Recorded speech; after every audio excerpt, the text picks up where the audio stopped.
Hello to everyone that is starting to log into our webinar today. Just so that you know you're in the right place, this is the webinar for the 2024 Diversity, Equity, and Inclusion Global Case Writing Competition. Your webinar today is about tips on writing an effective teaching note. And please stand by. We'll begin in a moment as we wait for more people to join our session today.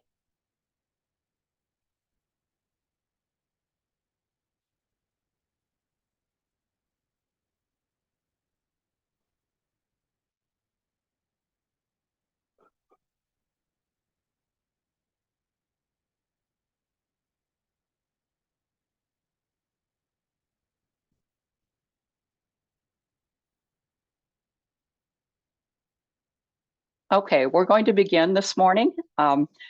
Again, hello and welcome to the second and final webinar for our 2024 Diversity, Equity, and Inclusion Case Writing Competition. This session is entitled Tips on Writing an Effective Teaching Note, so that will be the main focus of our webinar today. My name is Sandy Draheim, and I'm the manager of WDI Publishing, which is part of the William Davidson Institute at the University of Michigan.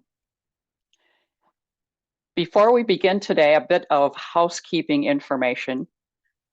If you have a question during this competition, if you have a question during this presentation, please send it within the Q&A function within Zoom. That functionality for Q&A should be located next or near your screen share at the bottom of the screen or wherever you've positioned it. I will try to answer as many questions as possible during the Q&A period at the end of the webinar, but I'll also try to answer questions as they come in if I have time to see those. We will try to keep this webinar today to less than 1 hour. You probably noticed when you logged in that this webinar is being recorded, and that recording will be available on the DEI Case Writing Competition website. And it will be on the website on the resources page. And the recording will also be sent to everyone who signed up for this webinar or attended this webinar.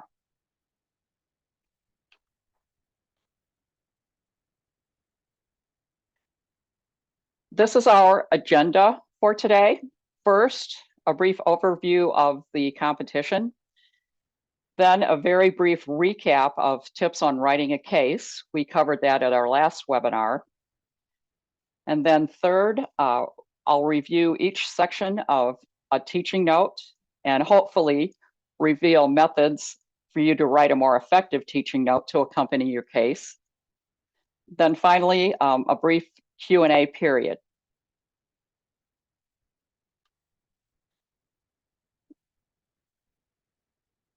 Let's briefly review the key details of our 2024 competition.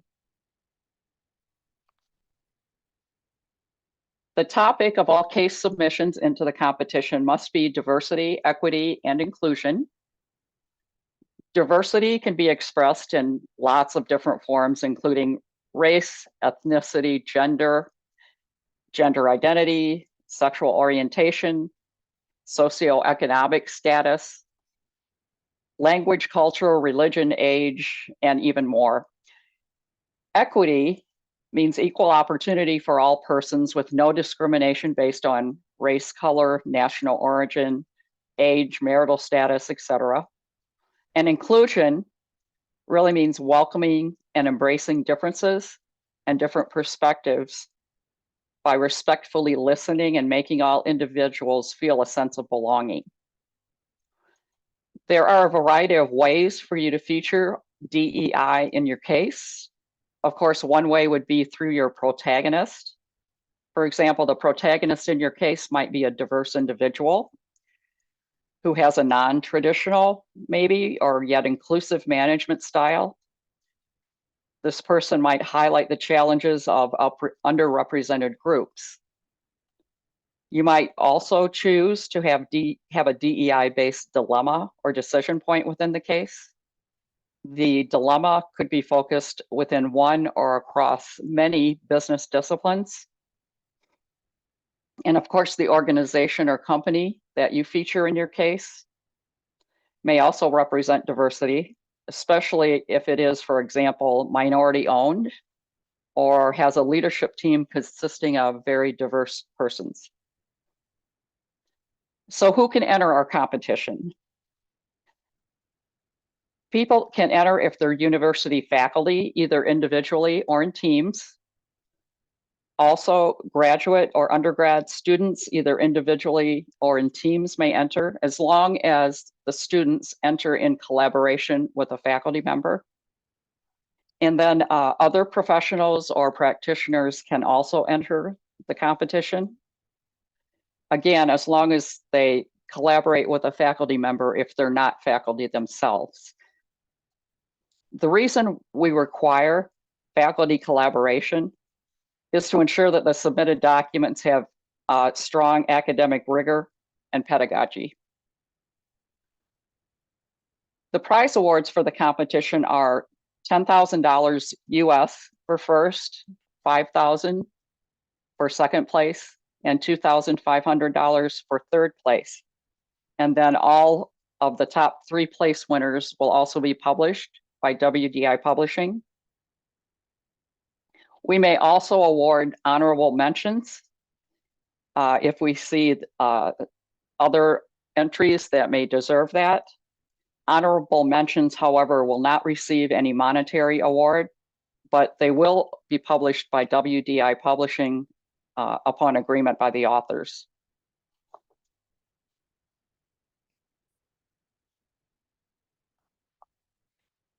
These are the finalist judges for our competition.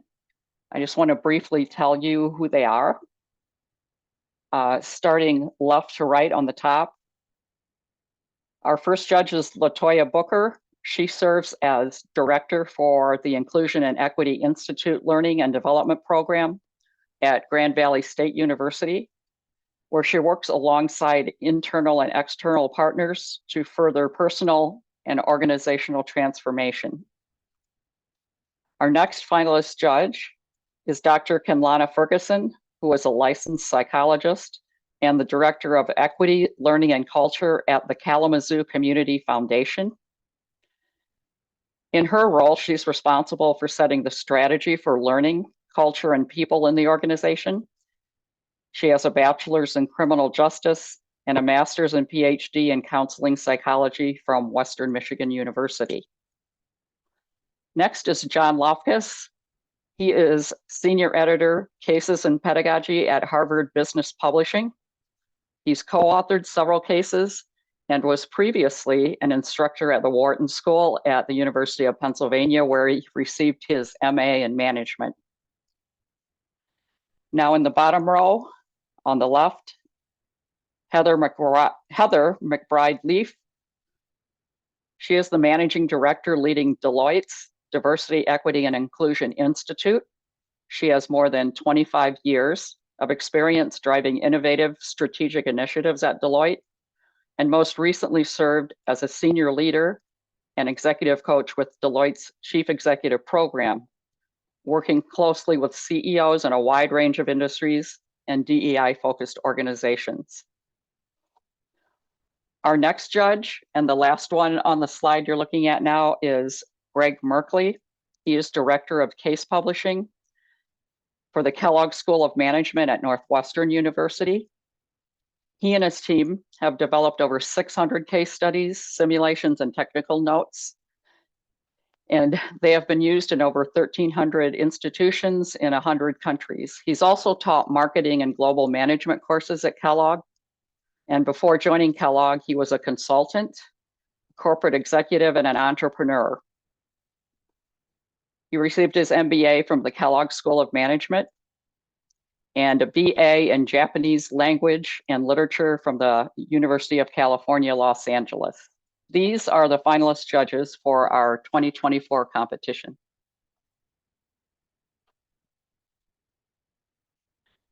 It's important to remind everyone of the key dates. January 31st, which is already next week, January 31st, intent to enter forms are due. I'd like to emphasize that these are intent to enter forms only and not your final submissions. The intent to enter form can be filled out and submitted on our competition website at the link listed here. The form asks for some high-level information about your submission, but again, your final documents are not due at this time. The information we would request on the intent to enter form simply gives the competition administrators an indication of the submissions to come, and it also gives us the opportunity to evaluate and even assist you with some items in your submission if that's necessary prior to the final submission date. Final submission date is April 12th, 2024. Again, that's April 12th, 2024. They must, your final submissions must be uploaded to our website along with a submission form, which can be found at the link shown on the screen. Simply fill out the submission form according to the prompts, and upon completion, you'll be asked to upload your final case and teaching note documents.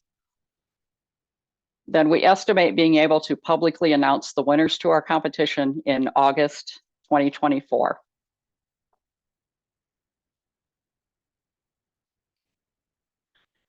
So at our last webinar, we spent a fair amount of time talking about tips on writing a good case study. So I'm not going to go through that again, but I did want to review today just the structure of a case study that we covered before and briefly walk through the sections of a good case. First, the title of the case should feature the name of the organization and allude to the dilemma in the case. Should be about 10 to 12 words long. Try not to make it too long. That's not good for search results online, as many words are truncated online. So we don't want any of the important title to be cut off. The introduction to the case should present the protagonist, the dilemma, and the time frame for that dilemma. It should also present the organization and more information about the organization, such as where it's located. The introduction should be written in a narrative style, and that style should draw the reader in just like a good story. And again, the introduction must introduce the tension and the urgency of the whole dilemma or the situation, and also should include a time frame for when all of this tension and dilemma problems are going on. The next section, which is what we call the background section of the case, is pretty self-explanatory. It should present all the relevant facts and data. Examples include industry information, history of the company, such as number of employees, locations, products and services. Often cases include financials, overview of competitors, overview of who customers are or who customers were in some cases. The conclusion then of the case should restate the dilemma and the time frame and the urgency, and often includes the actual questions that the protagonist must answer, or in other words, that the students must answer after they study this case. The other parts of the case are at the lower section of this slide and include exhibits and tables, figures, appendices. Remember that each graphic or table you include must be referenced in the text, regardless of where the graphic is positioned.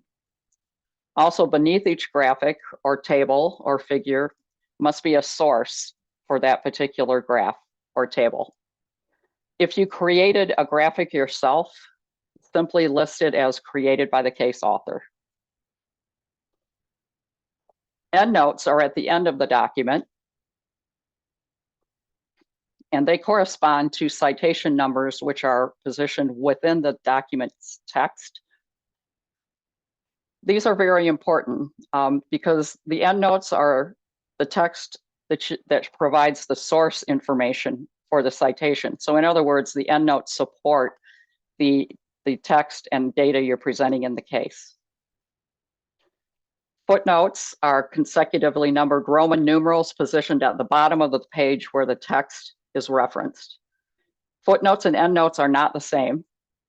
Endnotes provide full source information to support the text in the document, and footnotes generally only provide a brief explanation of a term or a concept mentioned in the text. So again, we covered this slide in the last webinar, but I thought it was important to cover it again. Let's see if we have some questions so far. Yes, someone asked about a recording of the webinar. Yes, that will be available approximately 24 hours after the session ends today. Okay.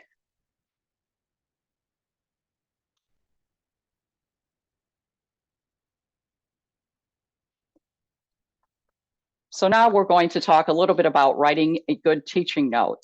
And since a teaching note must accompany your case submission, this should be an informative part of the presentation today.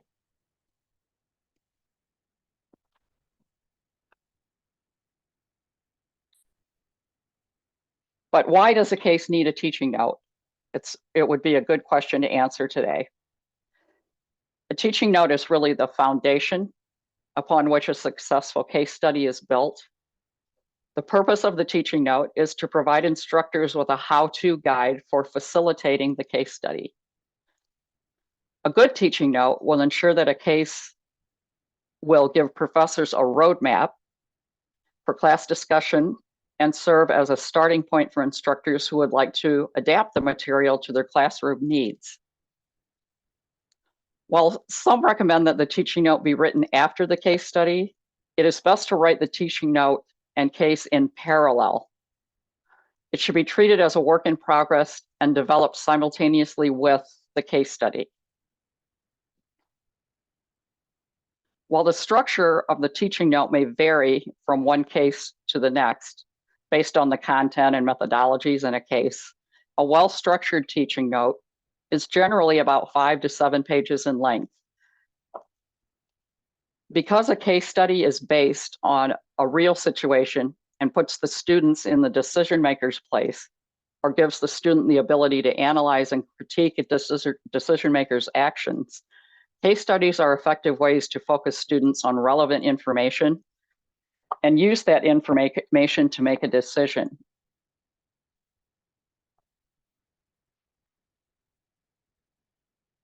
To enable the students to keep this focus, however, there needs to be a teaching note that answers these 2 questions. What is the student supposed to do? And how is the instructor supposed to use the case in helping the student to do it? Without the teaching note, the case study is merely a story. And with no teaching note, the instructor is left to determine if, how, and where to apply that story to the classroom through a series of trial and error attempts to maximize its usefulness. Although such a system could eventually be effective, the instructor can experience higher success rates in achieving learning outcomes and save significant time by using a thoughtfully written teaching note.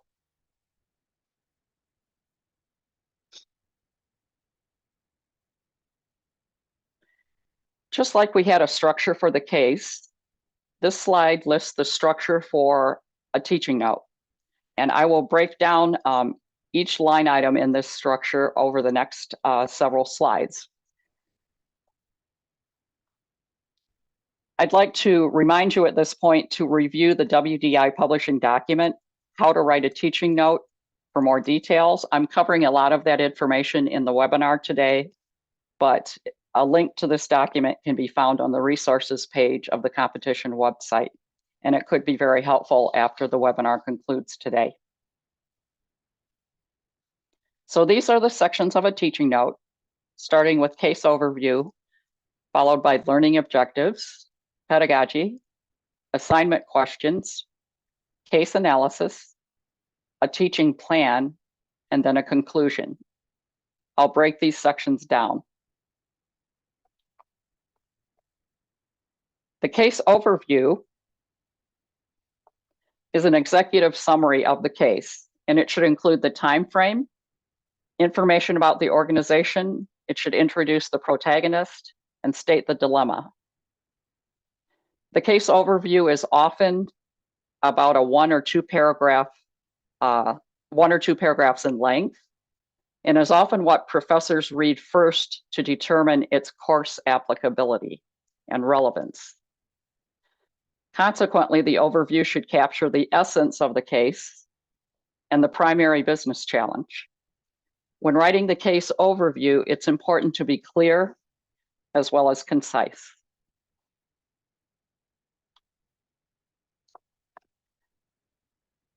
The next section in the teaching note is learning objectives.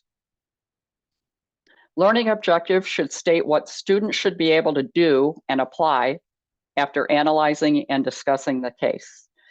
In fact, WDI cases encourage authors to begin each learning objective with the phrase, after reading and discussing the case, students should be able to, and then WDI cases typically include 2 to 5 total learning objectives, and they are presented sometimes in bullet point format. The learning objectives section of the teaching note is truly important. It helps the instructor determine if the objectives of the case fit the goals and objectives of their course. The next few slides will hopefully make it easier for you to create effective learning objectives for students who will be analyzing your case. On the screen, you'll see 2 squares. One says verb, one says noun. So as you develop your learning objectives, remember the following. The learning objective contains a verb, always, which is an action, and an object, which is usually a noun. The verb generally refers to actions associated with the intended cognitive process, and the object generally describes the knowledge students are expected to acquire or construct. As you're thinking about learning objectives, remember that they are objectives and not activities. Objectives are intended outcomes, and activities are what students may need to do to complete and achieve the learning objectives. This slide has many words on it. I hope you can see them. The primary reason we want to have learning objectives constructed as described is because in the 1950s, there was an American educational psychologist named Benjamin Bloom, who developed a taxonomy of educational objectives that fostered a common vocabulary for thinking about learning goals. Bloom's taxonomy is a model or classification system used to define and distinguish different levels of human cognitive processes of learning and developing mastery of a subject. It has become a standard tool for developing educational objectives, assessments, and activities. In 2001, Lauren Anderson, a former student of Bloom, and David Krathwohl, one of Bloom's partners in creating the original taxonomy, revised the original Bloom's taxonomy to fit more outcome-focused modern education objectives. The updated taxonomy enabled instructors to think more in depth about the content that they are teaching and the objectives they are focusing on in the classroom. Bloom's cognitive process dimension represents a continuum of increased cognitive complexity, from lower order thinking skills to higher order thinking skills, as shown on this slide. In the learning process, the levels must progress in order. In other words, a student cannot achieve the higher levels without first achieving the first level. Reading this slide from left to right shows the most basic level of knowledge at left, with each successive column indicating increasing levels of knowledge. Under each cognitive process, there are examples of appropriate verbs that might be included in a learning objective that supports the particular cognitive dimension.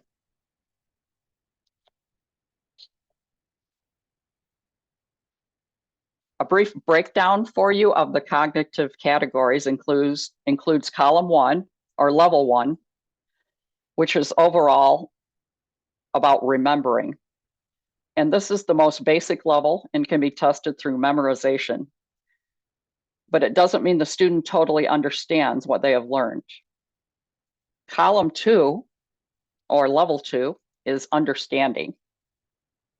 This means a student can explain course concepts in their own words by paraphrasing.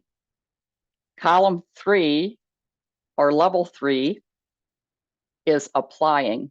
This means students can take what they have learned in the classroom and apply it to a scenario outside the classroom. For example, if the course teaches pricing strategies, a student could see if they can determine what strategy is used by an online store they order from regularly. That would be a way to apply what they have learned. Column 4 or level 4 is analyzing. Achieving this level in Bloom's taxonomy means that students can implement critical thinking skills to analyze how or why different concepts work together. Column 5 or level 5 is evaluating. This level asks students to make value judgments about the material they have studied. In other words, they would be appraising or assessing what they have studied. And then column 6, the last column on the right, is creating. In this final level, students are encouraged to not only apply what they have learned, but also build something tangible or conceptual.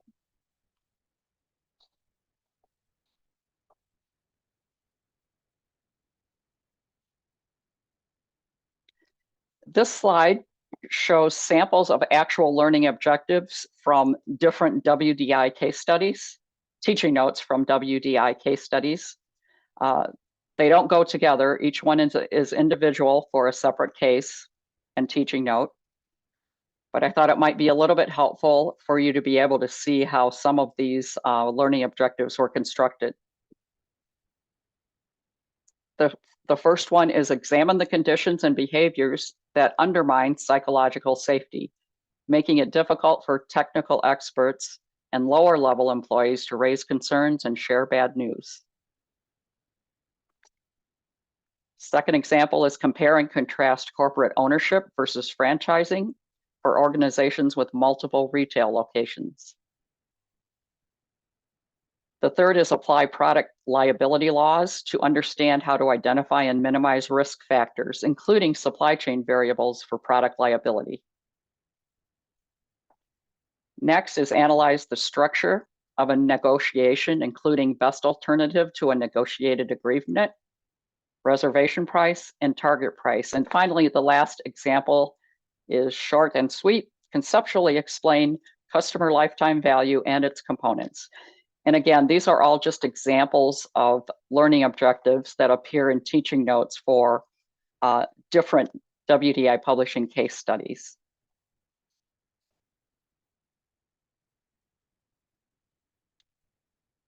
The next section of a teaching note is the pedagogy. The pedagogy comes after the learning objectives and should detail many things. First, this section should identify the audience for the case, the business disciplines for which the case would be appropriate, any prerequisite materials or courses, and it often includes a list of supplemental readings that can accompany the case. To break these down a little bit more fully, the audience of the case states to whom the case is relevant. Is it appropriate for undergraduate students, graduate students, executive education students, or all three? Is it more appropriate for one than the others? Is it adaptable to all students? If so, how should the instructor adapt it? With regard to business disciplines, Which ones are appropriate for this case? Marketing, ops management, strategy, leadership. If the case can be adapted to courses in multiple business disciplines, you should indicate which specific disciplines. Sometimes when discussing business disciplines, the teaching note states whether or not a case has already been tested in a course and the results of that testing. All of that can go in the pedagogy section of a teaching note. Also in this section, you should list any prerequisite courses or knowledge. For example, are there business concepts students should know and understand before tackling this case, such as Michael Porter's 5 forces or how to develop a business plan? Should they have specific data analysis skills before studying the case? And then finally, are there specific supplemental materials that can be used by students and instructors to expand their understanding of the case? There usually are. These might include videos, articles, books, websites, other reference materials. And if you have a lot of supplemental materials, if they appear in different mediums, it would be helpful to categorize them by specific medium. For example, list the websites, then list books, then list magazine articles. It just organizes the information for the instructor and the student. And when you list supplemental materials, the information in that list should really kind of mirror the EndNote sources that you put at the end of your case or teaching note. Just give all the information about the supplemental material. Title, author, URL, publication name, etc.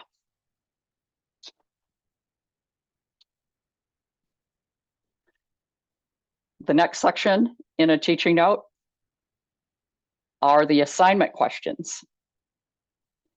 This section should include the questions students must answer within their case analysis. And the purpose of the assignment questions is to focus a student on specific challenges facing the case protagonist in order to develop the same analysis points or in order to create some analysis points prior to the class discussion. When students prepare their case analysis prior to a class, the class discussion becomes more enriching and students can delve deeper into specific topics. Students should be encouraged to think both specifically and broadly about these questions. They should also be prepared to defend and rationalize their answers and solutions in class. Remember that the assignment questions guide the instructor in achieving the desired learning objectives. So it's important that they effectively support each learning objective. If the assignment questions are well crafted, they will challenge students to reach a defendable conclusion based on theories or concepts or formulas that are relevant to the case and even to the overall goals of the course. To determine if your assignment questions are rigorous and appropriate, ask yourself these questions once you've written them. Can the question be answered by someone who has not read the case study? If so, then there is really no reason for the case. Can the question be answered by a student who has read the case, but without using any of the frameworks or concepts presented in the case? If not, then the question should be rewritten. So simply try to ensure that each assignment question has some level of critical thought and critical thinking required. And try not to include yes or no questions, but if you must do so, make sure you also include the question why or why not after the question. Open-ended questions generally make better assignment questions. Finally, controversial questions creates a much more lively and interesting discussion in class.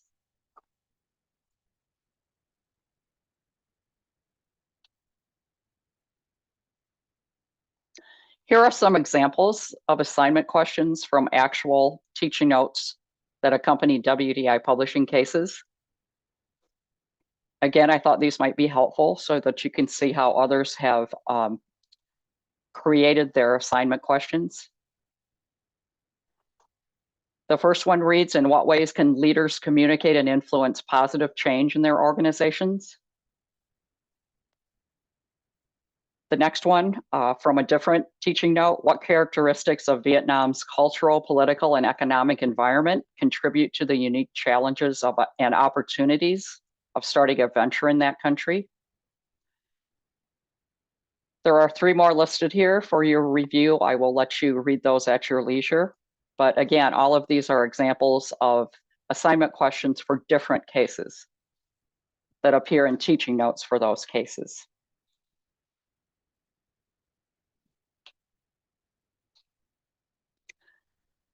The next section of the case is the case analysis. The case analysis provides more detailed insights into the case, as well as the comprehensive answers to the assignment questions. Answering the set of discussion questions or assignment questions should require the student to apply appropriate theoretical and conceptual frameworks presented in the case. The case analysis is really the heart of the teaching note.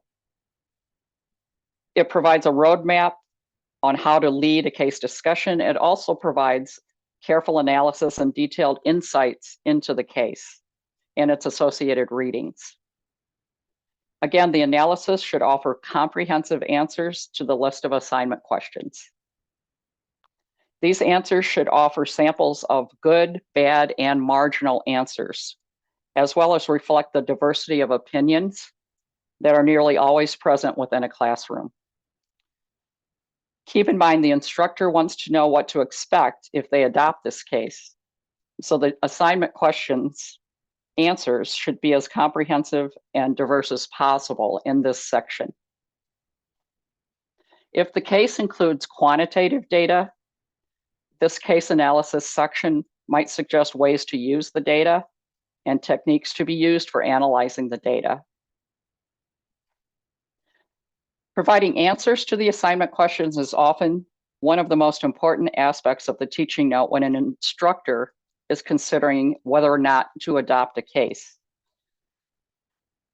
The discussion questions responses that appear in this case analysis serve as a crucial pedagogical tool in guiding that instructor toward best achieving the learning objectives.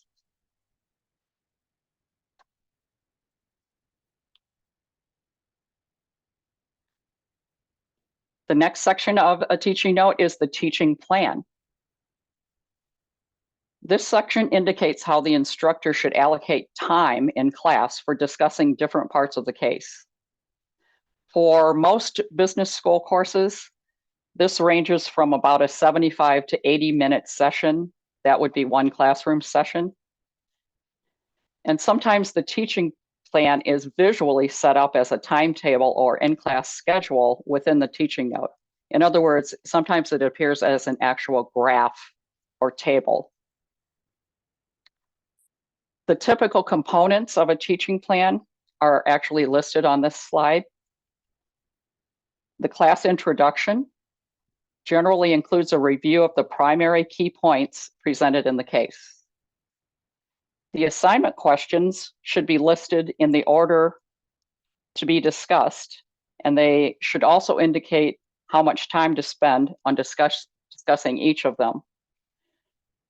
Sometimes in this section, the author includes suggestions for more student interaction, such as breaking the class into groups, then having each group present their answer and rationale for one or more of the assignment questions.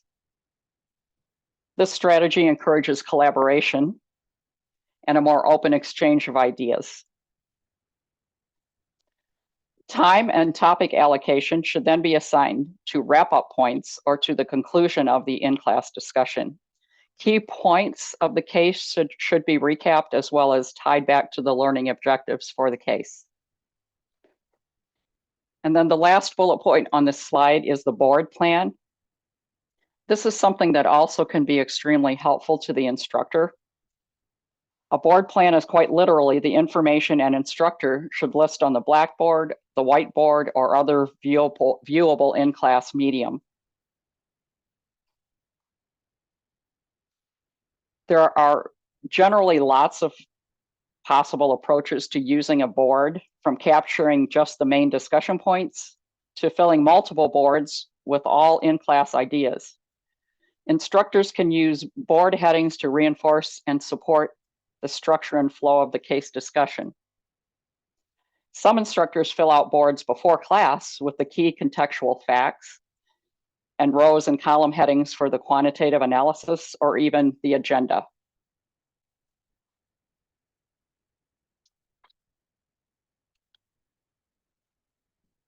Finally, the last section of a teaching note is the conclusion. This section provides additional clarity about the case, key takeaways that students should reflect upon after discussing the case, and other reflections that students might want to consider. According to the Christensen Center for Teaching and Learning at Harvard Business School, students should be able to provide at least high-level answers to 2 fundamental questions after a class case discussion. What did I learn today, and why does it matter?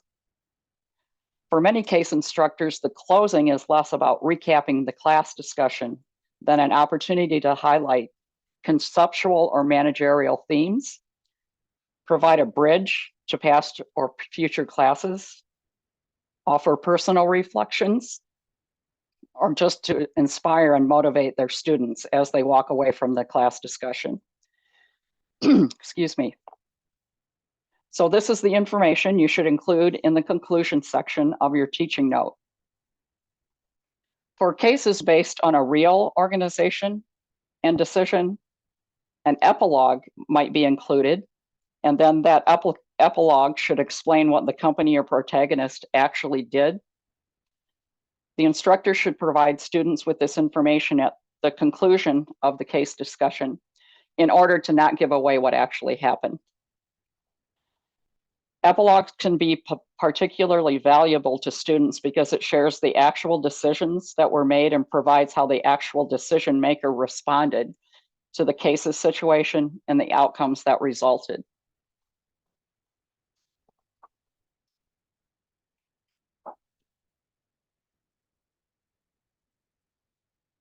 Just so you can know what to look out for as you're constructing your teaching note, I'd like to briefly review some common challenges that people run into as they're authoring case studies and teaching notes, specifically the teaching note. Regarding the learning objectives, sometimes there's not enough specificity in the learning objectives. For example, someone may construct a learning objective that says, apply a model to something, but apply a model to what? You have to be very specific in learning objectives in order to measure them. And speaking of measuring objectives, sometimes an objective is just difficult to measure.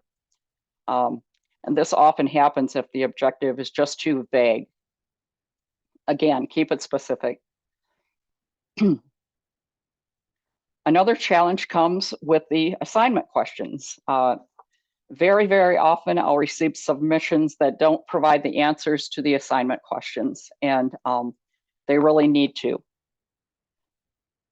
Another challenge is assignment question answers are not supported by the information in the case, which makes it impossible for the students to answer then. The advice is to really try to just get a good balance, allowing students an opportunity to add value by their analysis without making the task impossible. So just make sure everything's in alignment. If an assignment question can't be answered by the information in a case, then that's not going to work. Or if the answers are not supported by the case, then that type of assignment question isn't going to work either.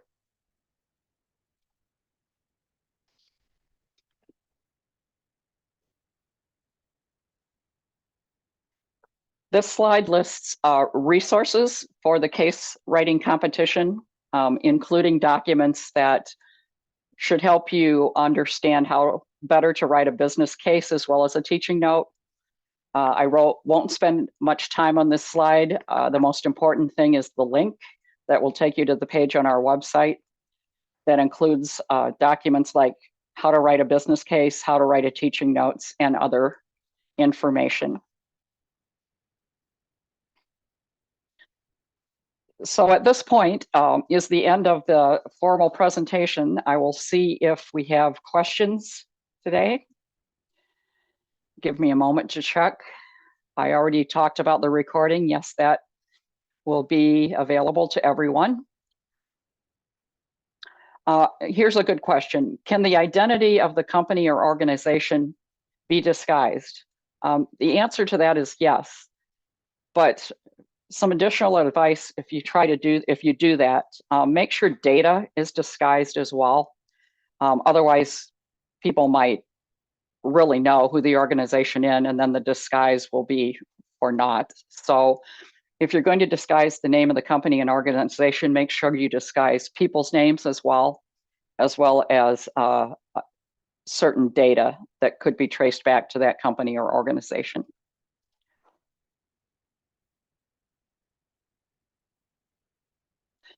Here's another question. This is a question about the intent to enter form. The question is, do you typically provide feedback on the intent to enter form? I would say typically no, we don't. You will get a confirmation that we received your intent to enter form. If there is something in your intent to enter form that sounds like we need to provide some feedback on, then we will include that in the confirmation email typically. So I hope that answers your question. Here's an interesting question. Can the protagonist be one of the case co-authors? That's a tricky question. I can tell you that sometimes if you're writing about a real company, and I'm assuming you would be if you're using a case co-author as protagonist, sometimes a little bit of credibility for the case can be lost if the protagonist is also an author. And you can imagine the reasons for this. If a student or a potential instructor is reading the case and then they say, oh, this author wrote about themselves, that could cause a little bit of diminishment in the credibility for the entire case. But it has been done before.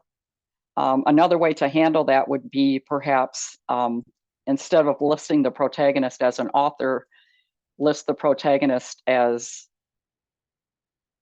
contributing a lot of information for the case in some type of disclaimer. So I hope that helps. Okay, are there any other questions? Please send them through. I'm happy to answer them. And if you think of a question that comes up in your mind after the presentation, feel free to send it to me, info@wdipublishing.com. I receive all those emails, and if I don't know the answer immediately, I will find the answer for you.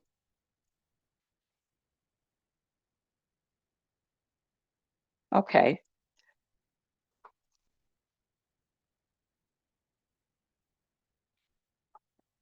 Oops, maybe one more question has come in. Here's another question. If we are using a company name, I'm assuming if we are using a real company name, do we need to get consent from the company to be used as a case? Absolutely, yes. So I would suggest doing that immediately if you haven't done so. It's best to alert the featured organization in the case that there's a good chance, or there is a chance, that this case may be professionally published and distributed globally. Companies need to know that up front because it gives them the opportunity to really decide if they want their name used in the case or not. So yes, very important. They do have to sign off on WDI's organization release. It's a legal document. They will have a chance to review the case if we decide to publish it.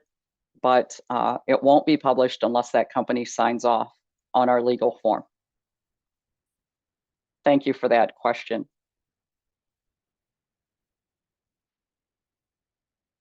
Okay, I'm looking at more questions. It's been a pleasure having all of you here today.